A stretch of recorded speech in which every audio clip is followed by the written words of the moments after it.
প্রিয় ভাই, আমরা কেন রোবল মাসে এই যে মিলাদুন্নবীকে বিদআত বলি? এটা আসলে কি নবী করিম সাল্লাল্লাহু আলাইহি ওয়াসাল্লাম যে ১২ রবিউল আউয়াল তারিখে জন্মগ্রহণ করেছে এটা কিন্তু আসলে চূড়ান্ত না। হ্যাঁ, তিনি রোবল মাসে মারা গেছেন, ইন্তেকাল করেছেন, এটা কিন্তু চূড়ান্ত। অতএব অনেক আলেম ওলামার মতবাদে দেখা যাচ্ছে নবী করিম সাল্লাল্লাহু আলাইহি ওয়াসাল্লাম জন্ম তারিখ নিয়ে অনেক বিভিন্ন মতে একজন বিভিন্ন মত রয়েছে। এখন আপনি নির্ধারণ করতেই পারতেছেন না যে নবী করিম সাল্লাল্লাহু আলাইহি ওয়াসাল্লাম কোন তারিখে জন্মগ্রহণ করেছেন। তাহলে কিভাবে আপনি মিলাদুন্নবী অনুষ্ঠান উদযাপন করতেছেন? রাসূল সাল্লাল্লাহু আলাইহি ওয়াসাল্লাম এই মাসে ইন্তেকাল করিয়াছেন। এখন কারণ কোন মানুষের ইন্তেকালের মাস যে আনন্দের মাস হতে পারে এটা আসলে নয়। এটা সম্পূর্ণভাবেই বেদাত। কেননা যে এখানে রাসূল সাল্লাল্লাহু আলাইহি ওয়াসাল্লামের কোন নির্দিষ্টভাবে কোন হাদিস বা কোরআনে প্রমাণিত হাদিসে বা দুর্বল হোক, জয়ীফ হোক বা মিথ্যা হোক কোন ধরনের কোন রকমের কোন হাদিস নাই। নবী করিম সাল্লাল্লাহু আলাইহি ওয়াসাল্লাম কি জীবন তরিকায় তিনি কি এটা করেছেন? এটা আসলে জানতে হবে তিনি কি করেছেন বা আদেশ দিয়েছেন, সাহাবীরা করেছে। দেখা যাচ্ছে নবী করিম সাল্লাল্লাহু আলাইহি ওয়াসাল্লাম জীবন তরিকায় যা করেছে প্রত্যেকটা বিষয় কলাম লেখা আছে এবং সাহাবীরা তাবিঈনরা এভাবে কোন ধারাবাহিকভাবে চলে আসতেছেন। কিন্তু আসলে কি যদি নবী করিম সাল্লাল্লাহু আলাইহি ওয়াসাল্লাম এই অনুষ্ঠানটা করতেন, তার জন্ম তারিখটা যদি তিনি এভাবে উদযাপন করতেন, অবশ্যই কোন সাহাবী থেকে প্রমাণিত হতেন বা তাবিঈন থেকে প্রমাণিত হতেন, তিনি আদেশও করতেন। অতএব তিনি আদেশ করেন নাই। এখন এখানে থেকে বোঝা যায় যে এখান থেকে প্রমাণিত হয় যে নবী করিম সাল্লাল্লাহু আলাইহি ওয়াসাল্লাম এই বিষয়ে আদেশ করেন নাই মানে এটাই তো হচ্ছে বিদআত। দেখেন নবী করিম সাল্লাল্লাহু আলাইহি ওয়াসাল্লাম তার চলাফেরা, কথাবার্তা, ওঠা বসা এবং তার নামাজ কালাম প্রত্যেকটা বিষয় কলাম সাহাবীরা জেনেছে, তাবিঈনরা এভাবে আস্তে আস্তে আমাদের কাছ থেকে আসছে। কিন্তু নবী করিম সাল্লাল্লাহু আলাইহি ওয়াসাল্লাম কি এভাবে কোনো নির্দেশ দিয়েছে? অতএব দেয় নাই। এর মানে কি এটা বেদাত। এখন আপনারা বলতে পারেন যে এটা কি কোথাও প্রমাণিত আছে কিনা?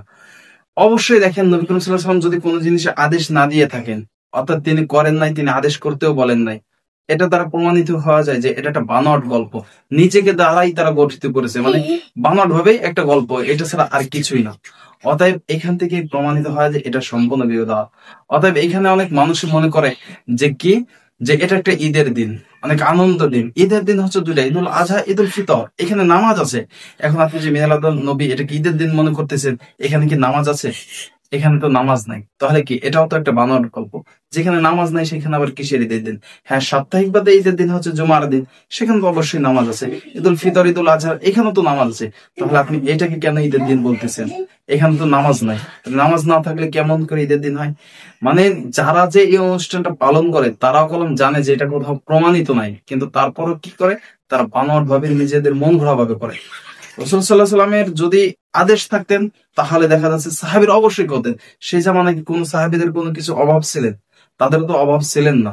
অতএব তারাও তো এই বিষয়টা নিয়ে তারাও তো এই বিষয়টাকে উদযাপন করতে পারতেন, কিন্তু তারা তো করেন নাই। অতএব নবীও করেন নাই, নবী কাউকে আদেশও দেন নাই, সাহাবীরও করেন। নবীজি সাল্লাল্লাহু আলাইহি সাল্লাম ঘরে বাইরে কিভাবে দিন কাটিয়েছেন, নবী করিম সাল্লাল্লাহু আলাইহি সাল্লাম কোন তরিকায় চলেছেন, প্রত্যেকটা বিষয় কলম হাদিসে দ্বারা প্রমাণিত আছে, সাহাবীদের দ্বারা প্রমাণিত আছে। কিন্তু এটা যদি নবী করিম সাল্লাল্লাহু আলাইহি সাল্লামের জীবন তরিকায় একবার করতেন, ৬৩ বছর যে নবী করিম সাল্লাল্লাহু আলাইহি সাল্লাম হায়াত পেয়েছেন, তার জীবন তরিকায় তিনি যদি একটি বার করতেন, অবশ্যই অবশ্যই কোনো না কোনো সাহাবী এই বিষয়টা লিখে যাইতেন। বা নবী করিম সাল্লাল্লাহু আলাইহি সাল্লাম নিজেও বলতেন যে হ্যাঁ আমি এটা পালন করছি, তোমরা এটা পালন করো। অতএব যেখানে নবী করিম সাল্লাল্লাহু আলাইহি সাল্লাম বলে নাই, সাহাবীদের প্রমাণিত নাই, তাহলে আমরা কেন মন গড়া ভাবে নবী করিম সাল্লাল্লাহু আলাইহি সাল্লামের একটা অনুষ্ঠানকে আমরা সেটা করতেছি? এটা সম্পূর্ণভাবে বেদাত। আর বেদাত জিনিসটাই তো নবী করিম সাল্লাল্লাহু আলাইহি ওয়াসাল্লাম হাসরের ময়দানে তো এটা একটা এর বিষয়ে তো আমাকে জবাববিহীন করতে হবে যে এটা নবী সাল্লাল্লাহু আলাইহি ওয়াসাল্লাম করতে বলেন নাই, নিষেধ করেছেন, বা এটা নবী সাল্লাল্লাহু আলাইহি ওয়াসাল্লামের কোন তরিকার ভিতরে নাই, কেন আপনি এটা করছেন নিজের মন গড়া ভাবে? অতএব আমাদেরকে জানতে হবে, আপনি আপনার জীবন ইতিহাস ভাবে পড়েন, দেখেন যে নবী করিম সাল্লাল্লাহু আলাইহি ওয়াসাল্লামের তরিকা বা নবী করিম সাল্লাল্লাহু আলাইহি ওয়াসাল্লাম জিন্দেগিতে জীবনে নবী সাল্লাল্লাহু আলাইহি ওয়াসাল্লামের আদর্শ হিসেবে তিনি এমন একটা দিন উদযাপন করেছে। নবী করিম সাল্লাল্লাহু আলাইহি ওয়াসাল্লামের জন্ম তারিখটাই অনেক আলেম ওলামা দেখেছে বিভিন্ন মতে বলতেছে। এক একজন আলেম এক এক কথা বলতেছে। আপনার নির্ধারিত কোনো তারিখে নাই, আর আপনি এইটাকে কিভাবে নির্ধারিত তারিখ করিয়ে আপনি এই অনুষ্ঠান করতেছেন? অতএব সম্পূর্ণভাবে এটা আপনার নিজের দ্বারা গঠিত। আর আপনি যে একটা নিজে মানিয়ে আপনি এটা পরিচালিত করতেছেন, এই বিষয়ে তো অবশ্যই অবশ্যই আপনাকে হাসরের ময়দানে কাঠগড়ায় দাঁড় হতে হবে। আল্লাহ তাআলা আমাদের সবাইকে সঠিক বুঝটা দিক। প্রিয় ভাই, আমি একটা কথা বলি, যেটা আপনাকে আল্লাহ তাআলা জ্ঞান দিয়েছে, অতএব সঠিক এবং ভুল জিনিসটা আপনাকে আল্লাহ তাআলা বাছার এমন একটা জ্ঞান দিয়েছে। অতএব আপনি আপনার জ্ঞান দ্বারা একটু ভাবুন যে কোথাও আছে কিনা। আজ পর্যন্ত দেখেন যারা এই বিষয়টা নিয়ে করে শুধু তারাই করে, আর যারা না করে তারা যারা করে মিলাদুন নবী অনুষ্ঠানটা, তাদের কাছে আপনি সঠিকভাবে কোরআন হাদিস দ্বারা প্রমাণিত চান, দেখবেন যে পাবেন না। অতএব দেখা যাচ্ছে কি আপনি একটা কথাই যেটা বলি সেটা হলো কি, আপনি সর্বোপরি একটাই কথা যে আপনি দেখেন আপনাকে আল্লাহ তাআলা যে জ্ঞানটা দিয়েছে, আপনি জ্ঞান অনুযায়ী ভাবেন, চিন্তা করেন এবং পড়েন। আপনার জিন্দগিতে আপনি পড়ালেখা করে দেখেন যে নবী সাল্লাল্লাহু আলাইহি ওয়াসাল্লামের আদর্শের ভিতরে এরকম একটা জীবন আছে কিনা, বা নবী সাল্লাল্লাহু আলাইহি ওয়াসাল্লাম এরকম কোনো আদেশ দিয়েছে কিনা। আদেশ থাকলে অবশ্যই সাহাবীদের দ্বারা প্রমাণিত হতে হয়। তাই অতএব এখান থেকে প্রমাণিত হয় যে নবী সাল্লাল্লাহু আলাইহি ওয়াসাল্লাম আদেশ দেন নাই, সাহাবীদের দ্বারা প্রমাণিত নাই। মিথ্যা হোক, সত্য হোক, জয়ীফ হোক, দুর্বল হোক, এমন একটা হাদিস প্রমাণিত করতে পারবেন না যেখানে নবী সাল্লাল্লাহু আলাইহি ওয়াসাল্লাম এই কথাটা বলছে। একটা কোথাও নাই, কোরআনে তো নাই, কোথাও প্রমাণিত করতে পারে। যেখানে নাই তাহলে সেখানে কেন আমরা মন ঘোরাবো করতেছি? আল্লাহ তাআলার কাছে সকলের কাছে দোয়া করি, আল্লাহ তাআলা যেন আমাকে আপনাকে সকলকে এই বিদাতের অনুষ্ঠান থেকে আল্লাহ তাআলা আমাকে আপনাকে হেফাজত করে। প্রিয় ভাই, আমরা যে নবীকে আমরা আশিকে রাসূলের দাবি করি, আমরা যে নবীর উম্মত দাবি করি, দেখা যাচ্ছে এইখানে যেটা গুরুত্বই নাই, কোন কোরআন হাদিসের দ্বারা প্রমাণিত নাই, সেটা আমরা নিজের দ্বারা গঠিত করিয়ে আমরা এটাকে পালন করতেছি। তাহলে কি এটা আমরা মিথ্যা দাবি আদান করতেছি?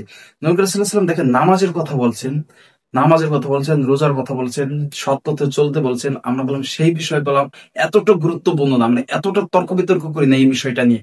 যেখানে দেখেছেন নবী সাল্লাল্লাহু আলাইহি ওয়াসাল্লাম বলছেন যে এই জিনিসটা ছাড়লে হারাম, সুদ খাওয়া হারাম, বা দেখা যাচ্ছে জিনা করা কবিরা গুনাহ, এটা কলম আমরা নিয়মিত ভাবে করেই যাচ্ছি। আমরা এই বিষয় নিয়ে কোনো রকম ভাবে মতভেদ নাই। কিন্তু যেখানে দ্বারা নবী করিম সাল্লাল্লাহু আলাইহি ওয়াসাল্লাম যেটা আদেশই করেন নাই, কিন্তু আমরা এটা নিয়ে অনেক মাথা ব্যথা করি। এটা নিয়ে আমরা দেখা যাচ্ছে ঝগড়া বিবাদে আমরা লিপ্ত হয়ে যাই। কেন? যেটা নবী করিম সাল্লাল্লাহু আলাইহি ওয়াসাল্লাম আদেশ করছেন আমরা সেটা করতে চাচ্ছি না, যেটা নবী করিম সাল্লাল্লাহু আলাইহি ওয়াসাল্লাম আদেশ করেন নাই, নিজেও করেন নাই, আমরা সেটা নিয়ে লাফালাফি করি। তাহলে কি এটা আমাদের একটা অতিরিক্ত বাড়াবাড়ি? আর এই অতিরিক্ত বাড়াবাড়ির সম্পর্কেও তো আল্লাহ তাআলা হাসরের ময়দানে জিজ্ঞাসা করবে যে তোমরা কেন এটা করেছো? তোমাকে এখানে কি আমরা করতে বলেছিলাম? আমার নবী কি করতে বলছে? বলে নাই, তাহলে কেন তোমরা এটা করলা? এ বিষয়ে তো আল্লাহ তাআলা জিজ্ঞাসা করবে হাসরের ময়দানে। দেখা যায় আল্লাহ রাসূল সাল্লাল্লাহু আলাইহি ওয়াসাল্লাম যেটা আমাদের করতে বলছে আমরা বললাম এটা ছেড়ে দিচ্ছি। দেখা যাচ্ছে অনেকে মানুষ যারা এই যে মিলাদুন নবীটা পালন করেন, এখানে দেখা যাচ্ছে অনেক মানুষ তার ফজরের নামাজটা কাজা করে দিবে, জোহরের নামাজটা কাজা করে দিবে, আসর মাগরিব ঈশা, মানে ওই আনন্দেই কিছু পাক শাক রান্দা বান্দা অনুষ্ঠান করাতেই এইগুলো করতে করতে দেখা যাচ্ছে অনেক মানুষই নামাজটা ছেড়ে দিবে। কিন্তু নবী করিম সাল্লাল্লাহু আলাইহি ওয়াসাল্লাম বললাম নামাজের কথা বলে দিয়ে গেছেন, তিনি নামাজের কথা আদেশ করছেন, কিন্তু সেটাকে আমরা অস্বীকার করে দেয়, সেটা আমরা পালন করতেছি না। যেখানে কোরআন হাদিস ভিত্তিহীন একটা ঘটনা, সেটাকে আমরা কি একটা আনন্দের সাথে আমরা পালন করতেছি। তাহলে এখান থেকে আপনার প্রমাণিত হয় দেখেন যে নবী সাল্লাল্লাহু আলাইহি ওয়াসাল্লাম এটা আদেশ করেন নাই, আমরা পালন করতেছি। আল্লাহ তাআলা আপনাকে জ্ঞান দিয়েছে, আপনি আপনার জ্ঞান দ্বারা ভাবেন, আপনি রিসার্চ করেন, আপনি পরিচালনা করেন, আপনি পড়ালেখা করেন, দেখবেন যে এইসব ঘটনা আপনি পাবেন না কোরআন হাদিসের দুর্বল জয়ী কোথাও পাবে না। আল্লাহ তাআলা আমাকে প্রত্যেকটা মানুষকে সঠিক তরিকায় দ্বীনি পথে চলার তৌফিক দান করুক। আমিন।